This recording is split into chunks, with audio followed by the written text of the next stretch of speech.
超军旗，一款轻型攻击机，战果却比 F-14海妖加起来都要多。在马岛战争中击沉谢菲尔德号，拿下首次使用空射反舰导弹击沉现代军舰的记录。在两伊战争期间，伊拉克使用超军旗击伤大量油轮，逼迫伊朗做出妥协。不过就性能而言，超军旗并没有很突出的特点，没有 F-14的远程高速拦截能力，也没有海妖的垂直起降功能。那么问题来了，以上这些战果，超军旗是如何做到的？其实战表现为什么那么好？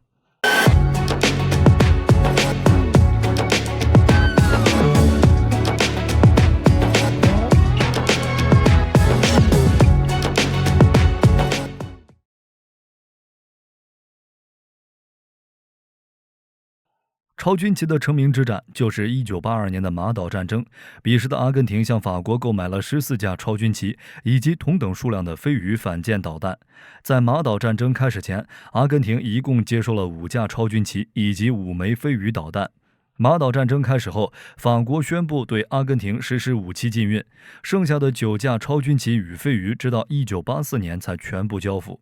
就超军旗的战场表现来看，如果阿根廷的超军旗与飞鱼导弹可以早点交付，或者阿根廷再等一段时间，马岛战争的结局很可能会被改写。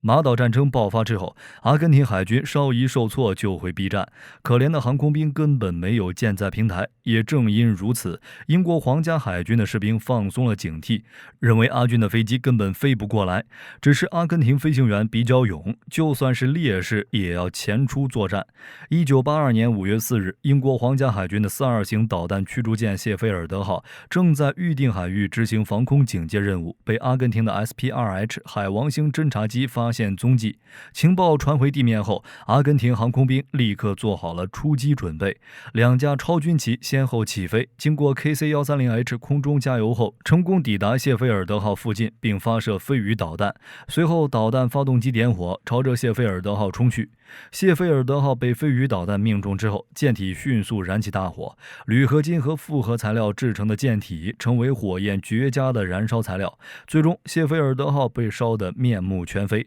并在被拖曳回国修理的途中沉入了大西洋的海底。谢菲尔德号也因此成为第一艘被空射反舰导弹击沉的现代军舰。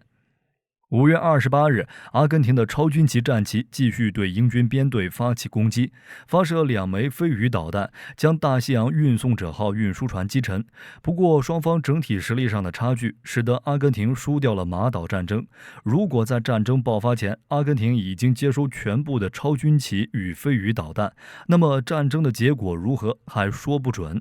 英国皇家海军没有那么多的军舰可以让飞鱼点名。就性能而言，与航速超过2马赫的 F-14熊猫、多任务功能的 F-A-18大黄蜂以及独树一帜的海妖相比，超军旗的确没有什么突出的地方，但实战战果比上述3种舰载机的总和还要多。除了马岛战争，超军旗在波斯湾也击伤或击沉不少油轮。作为法西斯的海上长矛，超军旗绝对是够格的，甚至拥有从航母发动核打击的能力。问题来了，超军旗实战表现为什么那么好？在聊超军旗的特点之前，就不得不提一下它的老前辈军旗。准确来说，超军旗不是一种全新设计的舰载机，而是以军旗 4M 发展而来。最初，超军旗只是属于军旗 4M 的升级版，共同点太多，性能也没有出现质的飞跃，所以法国海军早早就把超军旗给淘汰了。英国的美洲虎 M 又因为项目进度落后被淘汰。相比之下，美国的 A4 天鹰更具吸引力。不过，达索公司在被否决之后，还是继续提升超军旗的性能。于是，在1973年1月，法国海军正式恢复超军旗项目。此时的超军旗与原先的军旗已经大相径庭，动力、航电和机翼全部经过重新设计。倾向于国内自主装备的法国放弃了美国的 A4， 选择本国研制的超军旗。不过，就跟火力军上面说的那样，与同时代的 F-14、F-A-18以及海妖相比，超军旗并没有很突出的特点，性能相对均衡。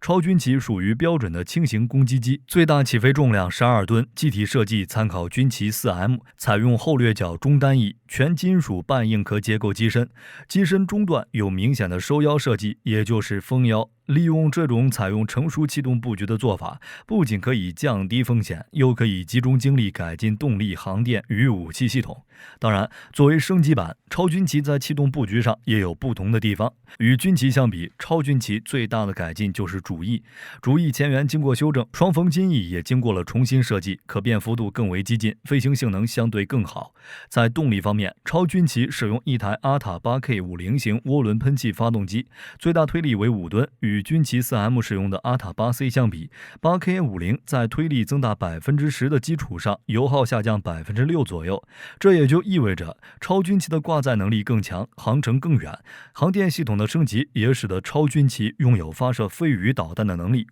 超军旗的机鼻部位配备了一台龙舌兰雷达，这种雷达是专门为对海任务设计的，拥有搜索、自动追踪以及测距能力，并附有地形图像显示器，可以为飞鱼导弹提供目标资料。龙舌兰雷达的空对海的搜索距离为110公里，在空对空作战时，有效距离为28公里。一般情况下，超军旗在40到50公里外就可以侦察到如巡逻艇一般大小的水面船只。此外，超军旗也是世界上第一款搭载惯性导航系统的作战飞机。在没有地面导航的情况下，超军旗的飞行误差每小时不高于2.2公里。至于武器搭配，超军旗属于多用途飞机，什么都能干。在使用飞鱼导弹时，挂载时一般与一个1100升的副油箱做平衡。在执行常规任务时，还是以普通航弹与火箭弹为主。攻击机必不可少的机炮也有，超军旗配备了2门552A 型30毫米机炮，如果有需要，也可以挂载当量2.5万吨级的 AN-52核弹，执行核打击任务。就整体性能来说，超军旗并没有什么太突出的地方。作为一款轻型攻击机，超军旗没有 F-14那样的超远程高速拦截能力，也没有海遥的垂直起降能力，只是在兼顾多种技术指标上做得都很出色。1.3马赫的速度不算快，足以应付绝大多数局部冲突。2.1吨的挂载重量虽然不算大，但作为舰载机也足够了，且挂载装备的类别较多，能够执行多种任务，所以在实际使用中，超军旗的表现丝毫不逊色于那些比它服役更晚、技术也更先进的舰载攻击机。不过在外销上，超军旗表现得很一般，除了法国之外，就只有2个国家使用超军旗，其中一个还是租的。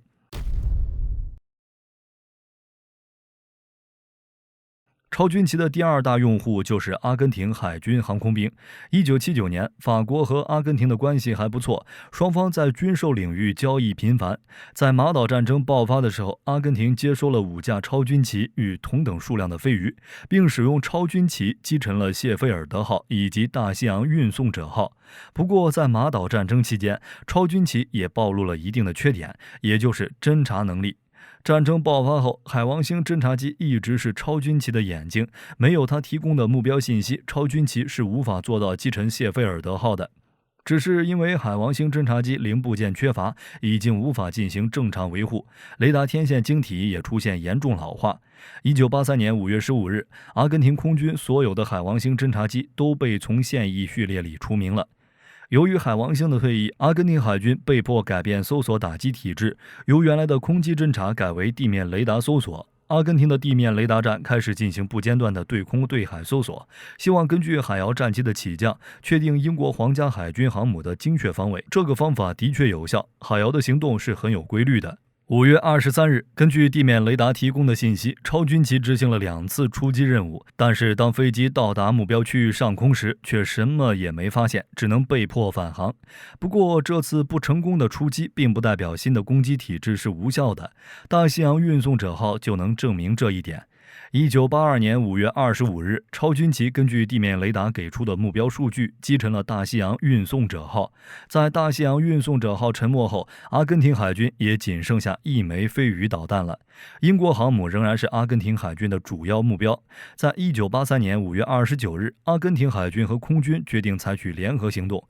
由超军旗率先发起攻击。导弹发射后，4架天鹰沿着导弹飞行轨迹直扑英国航母，用227公斤的炸弹进行俯冲轰炸。1982年5月30日，2架超军旗、4架A4C 从里奥格兰德基地起飞，抵达目标海域后，超军旗发射了最后一枚飞鱼导弹，天鹰攻击机紧随其后，向英国皇家海军水面舰队扑去。在任务期间，所有飞行员都声称攻击的目标是一艘航空母舰，并且特别强调就是无敌号。只是英国给出的数据显示，飞鱼导弹并没有击中无敌号，遭到天鹰攻击的是复仇者号护卫舰，后者作为平护舰，只一直在释放烟雾，掩护无敌号航母。实际如何，现在谁也说不准。此外，在两伊战争期间，伊拉克空军曾向法国海军租用5架超军旗，作为换向 F1 战机换装龙舌兰雷达、整合飞鱼导弹工程完成前的替代品。1982年10月，法国决定借出超军旗，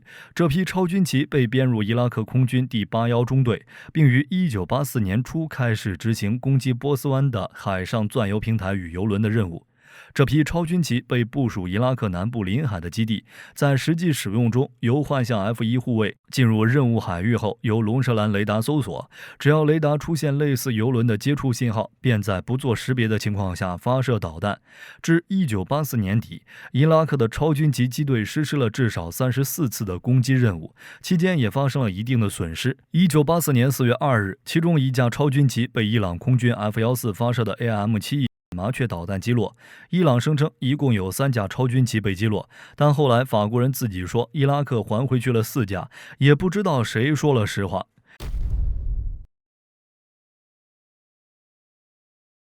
1982年的马岛战争为超军旗带来了实战机会，不过超军旗劣势也开始显现，比如制导武器的种类极少，对侦察机的依赖过大等等，所以法国就开始对超军旗进行升级。从20世纪80年代到2016年的退役，超军旗的升级经历了4个阶段，基本围绕着多用途方面升级电子系统和武器系统。第一次重大升级在1986年，法国为超军旗增加了雷达告警接收机、干扰弹发射器以及飞行夜视仪，并更换新一代机载雷达。1989年，增加魔术2空导弹，增加超军旗的自卫能力。挂载2枚魔术2和2个1100升副油箱时，超军旗的作战半径也上升到1200公里。1995年，超军旗又增加了 AS-30L 激光制导导弹以及激光照射吊舱，也就是说，直到1995年，全部完成升级的超军旗才开始真正具备精确对空、对地和对海打击能力。升级后的超军旗在1999年的科索沃战争首次作为北约部队参战，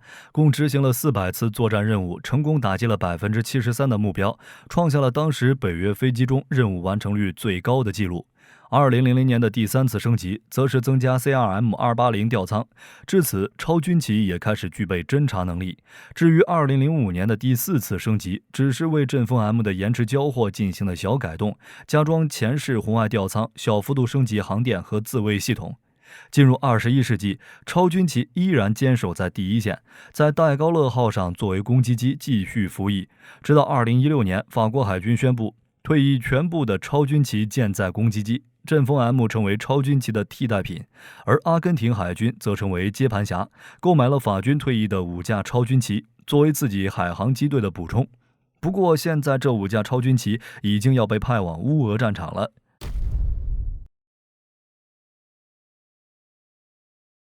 今年6月份的时候，阿根廷总统阿尔维托·费尔南德斯曾公开表态，计划向乌克兰提供5架超军旗战斗机，以帮助乌克兰抵抗俄罗斯的进攻。这批超军旗是阿根廷在2018年从法国购买的，总额约1200万欧元，折合美元大致为1300万。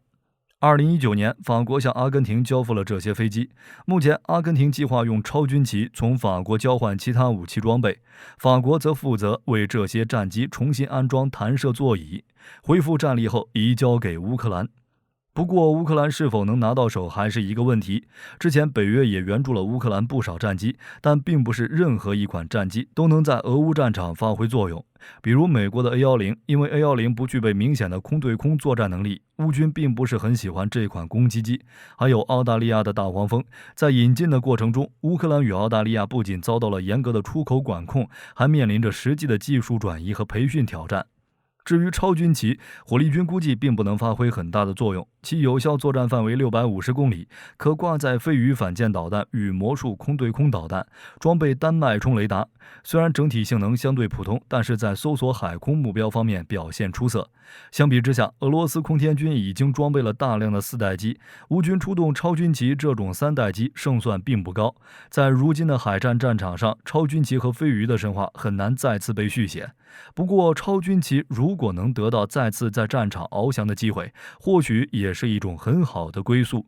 总的来说，超军旗的服役数量并不多，性能也不是太过突出，但是作战池却毫不含糊。在马岛战争中，连续击沉英国皇家海军2艘军舰。两伊战争期间，伊拉克击伤了大量油轮。作为一款20世纪70年代的轻型攻击机，这个战果已经足够了。至于在俄乌战场上的发挥，我们也无需太过苛责。好了，这期视频到这儿就结束了。各位觉得超军旗能顺利抵达俄乌战场吗？可以在视频下方留言，大家一起讨论。我是火力军，下期见。